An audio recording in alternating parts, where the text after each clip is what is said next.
Welcome back friends to the GS platform YouTube channel. दोस्तों आज है 19 मई 2020 और आज की वीडियो हम लोग करंट अफेयर्स के टॉप 11 क्वेश्चन को देखेंगे। वीडियो के एंड में आपसे दो क्वेश्चन पूछे जाएंगे, जिनमें से एक क्वेश्चन करंट अफेयर्स से रिलेटेड होगा और दूसरा क्वेश्चन जीएस से रिलेटेड होगा। उन दोनों क्वेश्चंस के आंसर आपको कमेंट बॉक्स में कमेंट करने होंगे। आज की वीडियो की पीडीएफ के लिए आप इस वीडियो के डिस्क्रिप्शन बॉक्स में जाइएगा, वहाँ पर आपको हमारे टेलीग्राम चैनल का लिंक मिलेगा। हमारे टेलीग्राम चैनल का नाम है द जीएस प्लेटफॉर्म, उसको आप ज्वाइन कर लीजिएगा, क्योंकि उस पर डेली करंट अफेयर्स की पीडीएफ प्रोवाइड कराई जाती है। इसके साथ ही मंथली करंट अफेयर्स की पीडीएफ भी प्रोवाइड कराई जाती है और इसके साथ ही डेली आपको क्विज भी प्रोवाइड कराई जाती है 25 या 30 क्वेश्चंस की। तो वो इसलिए आपकी तैयारी के लिए बहुत ज़्यादा हेल्पफुल रहेगी। आज की वीडियो की शुरुआत कल के प्रश्नों के रिवीजन से करते हैं। तो कल पहला क्वेश्चन था, दूसरी G20 वर्चुअल ट्रेड की बैठक में किसने भाग लिया? पीयूष गोयल ने भाग लिया था। दूसरा question, national endangered species day यानी कि राष्ट्रीय लुप्त प्रजाति दिवस कब मनाया जाता है? तो मई के तीसरे शुक्रवार को मनाया जाता है। तीसरा क्वेश्चन था, ग्लोबल फॉरेस्ट रिसोर्समेंट असेसमेंट 2020 के अनुसार वन हानि की दर अनुमानित रूप से घटकर कितने मिलियन हेक्टेयर हो गई है? 10 मिलियन हो गई है, पहले 12 मिलियन हेक्टेयर थी। चौथा क्वेश्चन, संयुक्त राष्ट्र ने भारत की अनुमानित वृद्धि दर को घटाकर 2020 में कितने प्रतिशत कर दिया है? 1.2% कर दिया है। पांचवा क्वेश्चन, वर्ष 2020 के लिए vice admiral GM Hiranandani memorial rolling trophy किसे प्रदान की गई है? अक्षय कुमार को प्रदान की गई है, लेकिन ये बॉलीवुड अभिनेता नहीं है। छठवां क्वेश्चन, विश्व दूरसंचार और सूचना सोसाइटी दिवस कब मनाया जाता है? सही उत्तर है 17 मई। सातवां question, international day of living together कब मनाया जाता है? सही उत्तर है 16 मई। आठवां क्वेश्चन, किसने GIF बनाने वाली साइट जिफी का अधिग्रहण कर लिया है? फेसबुक ने किया है। किसके लिए किया है? इंस्टाग्राम के लिए, क्योंकि फेसबुक इंस्टाग्राम का पहले ही अधिग्रहण कर चुका है। वहीं करंट अफेयर्स में आपसे पूछा गया था कि किसने मीर AHD कोविड-19 डैशबोर्ड विकसित किया है? सही आंसर था IIT गांधीनगर। GS में आपसे पूछा गया था जियोग्राफी से, सतपुड़ा रेंज की सबसे ऊंची चोटी, तो सही उत्तर है धूपगढ़, और आप में से लगभग सभी लोगों ने इस क्वेश्चन का आंसर सही दिया था। अब आज के प्रश्नों की शुरुआत करते हैं। तो पहला क्वेश्चन है, वर्ल्ड हाइपरटेंशन डे कब मनाया जाता है? ये इंपॉर्टेंट क्वेश्चन है। सही आंसर है ऑप्शन बी 17 मई। हर साल 17 मई को विश्व उच्च रक्तचाप दिवस यानी कि वर्ल्ड हाइपरटेंशन डे मनाया जाता है। इसे सर्वप्रथम 2005 में वर्ल्ड हाइपरटेंशन लीग द्वारा मनाया गया था। चूँकि हाइपरटेंशन के कारण स्ट्रोक, दृष्टिहानि, पैरालिसिस, दिल का दौरा, क्रोनिक किडनी रोग जैसी कई स्वास्थ्य समस्याएं होती हैं। इस वर्ष जो मनाया गया, तो वर्ल्ड हाइपरटेंशन डे 2020 की जो थीम है वो है know your numbers. Know your numbers यानी कि अपने नंबर जानिए। जो उक्त असामान्य रक्तचाप होता है वो होता है 80/120, आप सभी लोगों को पता ही होगा। अगला क्वेश्चन, किस हाई कोर्ट के अंदर एक ई सेवा केंद्र खोला गया है? इंपॉर्टेंट मान सकते हैं इस क्वेश्चन को।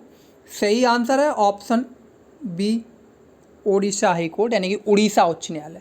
उसका नाम वैसे उड़ीसा उच्च न्यायालय है, अभी तक ओडिशा नाम नहीं हुआ है।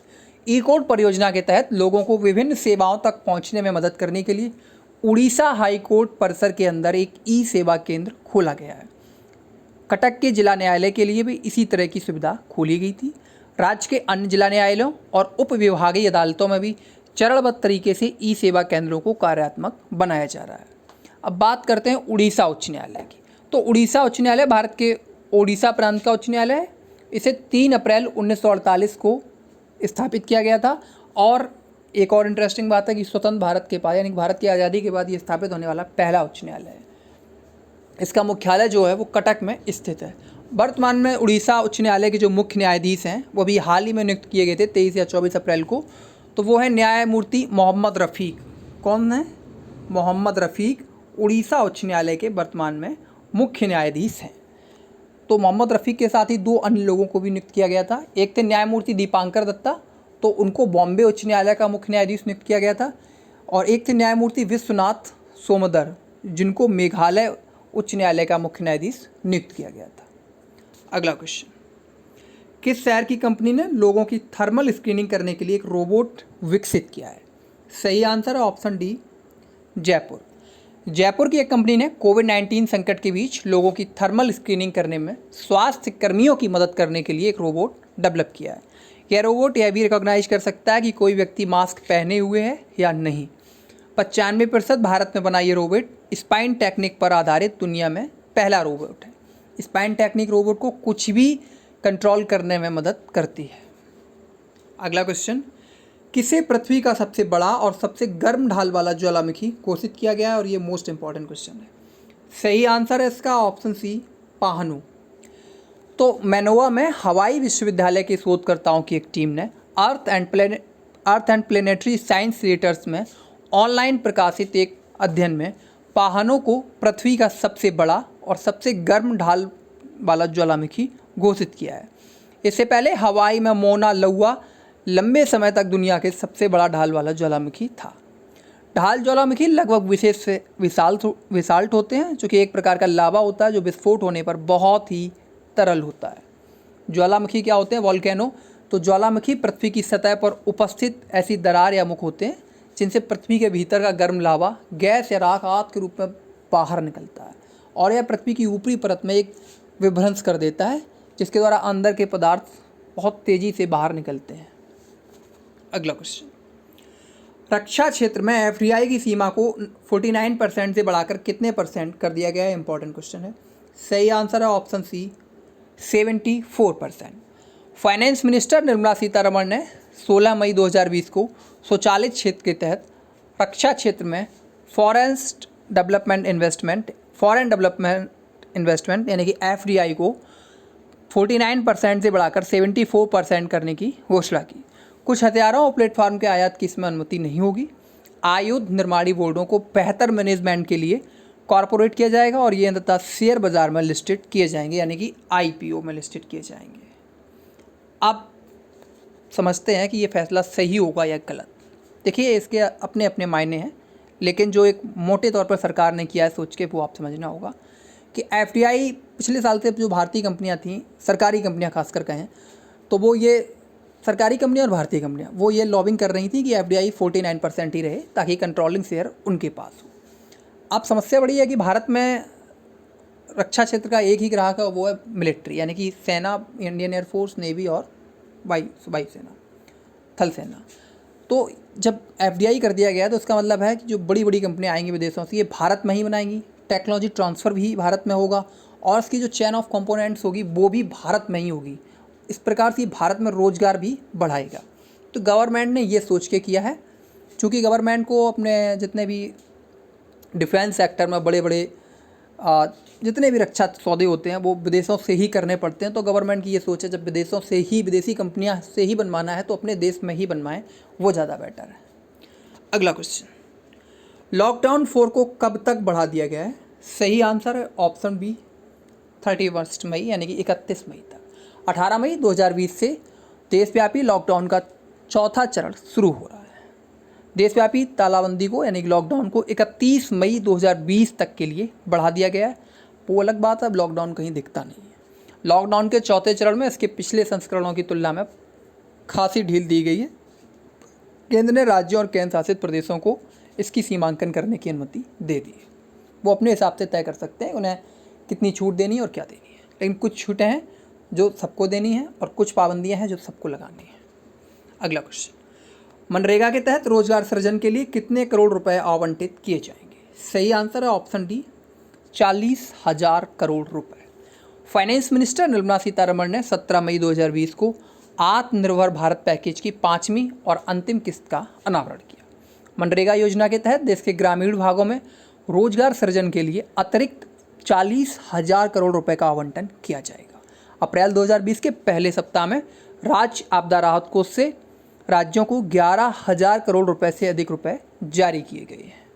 बात मनरेगा की करें तो पूरा फुल फॉर्म है महात्मा गांधी राष्ट्रीय ग्रामीण रोजगार गारंटी अधिनियम अर्थात मनरेगा। इसको वर्ष 2005 में प्रस्तुत किया गया था। हालांकि 2005 में इसका नाम मनरेगा नहीं था, तब इसका नाम था नरेगा यानी कि राष्ट्रीय ग्रामीण रोजगार गारंटी अधिनियम। लेकिन वर्ष 2010 में इसका नाम नरेगा को बदलकर मनरेगा यानी कि महात्मा गांधी और आगे जोड़ दिया गया। ग्रामीण भारत को श्रम की गरिमा से परिचित कराने वाला मनरेगा कानून है। इसके तहत वयस्क सदस्यों के लिए 100 दिन का गारंटी युक्त रोजगार दिया जाता है, वो भी उनके घर से 5 किलोमीटर की अधिकतम दूरी की दिशा में। लेकिन सूखाग्रस्त क्षेत्रों और जनजातीय इलाकों में इसके तहत 150 दिनों के रोजगार का प्रावधान है। मनरेगा एक राष्ट्रव्यापी कार्यक्रम है। अगला क्वेश्चन, किस राज्य के प्रवासी मजदूरों के लिए चरण पादिका अभियान शुरू किया है? किस राज्य ने? सही आंसर है option B, MP, Madhya Pradesh ने।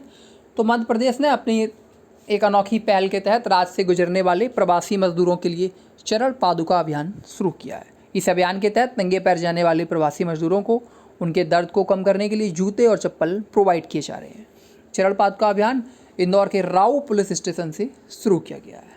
बात मध्य प्रदेश की करें तो राजधानी है भोपाल।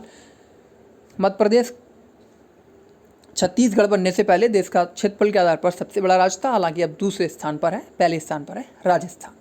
मध्य प्रदेश का गठन 1 नवंबर 1956 को हुआ था। वर्तमान में राज्यपाल हैं लालजी टंडन, मुख्यमंत्री हैं शिवराज सिंह चौहान, भारतीय जनता पार्टी की सरकार है। विधानमंडल एक सदनी है। विधानसभा सीटों की संख्या है मध्य प्रदेश में 231, 231। राज्यसभा सीटों की संख्या है 11, लोकसभा सीटों की संख्या है 29, 29। अगला question, Wuhan Diary Dispatches from a Quarantine City नामक पुस्तक किसने लिखी? इंपॉर्टेंट क्वेश्चन है, इसको रट लीजिएगा। सही आंसर है ऑप्शन बी, फांग फांग। वुहान में कोरोना वायरस प्रकोप से संबंधित घटनाओं का एक बुक के रूप में अनावरण किया गया जो अब भारत में उपलब्ध है। Wuhan Diary Dispatches from a Quarantine City नामक पुस्तक चीनी साहित्यकार फांग फांग द्वारा ऑनलाइन डायरी प्रविष्टियों और सोशल मीडिया पोस्ट का एक संकलन है। यह कोविड-19 महामारी के दौरान 60 दिनों के लॉकडाउन के पर आधारित एक डॉक्यूमेंट्री है। अगला क्वेश्चन, नेशनल डेंगू डे कब मनाया जाता है? इंपॉर्टेंट क्वेश्चन है। सही आंसर है ऑप्शन सी, 16 मई। हर साल 16 मई को राष्ट्रीय डेंगू दिवस मनाया जाता है। यह दिन स्वास्थ्य और परिवार कल्याण मंत्रालय, भारत सरकार की सिफारिश के साथ मनाया जाता है। इसका उद्देश्य डेंगू के बारे में जागरूकता पैदा करना और रोकथाम के उपायों में सुधार करना और ट्रांसमिशन सीजन शुरू होने से पहले वेक्टर जनित बीमारी के नियंत्रण के लिए तैयार रहना है। अगला क्वेश्चन, किस देश में अपने घर में चीन के राजदूत मृत पाए गए? इंपॉर्टेंट क्वेश्चन है ये भी। सही आंसर है ऑप्शन सी, इजराइल। 17 मई 2020 को तेल अवीव के नॉर्थ में अपने घर में इजराइल में चीनी राजदूत डेड पाए गए। इनका नाम था दू वेई और इनको फरवरी 2020 में कोविड-19 महामारी के बीच इजराइल में चाइना का राजदूत नियुक्त किया गया था। उन्होंने पहले यूक्रेन में भी चीन के राजदूत के रूप में कार्य किया। वह हर्जिलिया में राजदूत के ऑफिशियल रेजिडेंसी पर मृत पाए गए। अब आज की कुछ करंट अफेयर्स में आज आपके लिए क्वेश्चन है, कौन सा राज्य न्याय योजना का शुभारंभ करेगा? इंपॉर्टेंट क्वेश्चन है ये। इस क्वेश्चन का आंसर आपको कमेंट बॉक्स में #CA के साथ देना है। वहीं GS में आपके लिए क्वेश्चन है मॉडर्न हिस्ट्री से, प्रसिद्ध दांडी मार्च कब शुरू किया गया? इस क्वेश्चन का आंसर आपको कमेंट बॉक्स में #GS के साथ देना है। थैंक यू फ्रेंड्स, ये थी आज की वीडियो। अच्छी लगी हो तो लाइक कर देना भाई, बुरी लगी हो तो डिसलाइक कर देना। Thank you.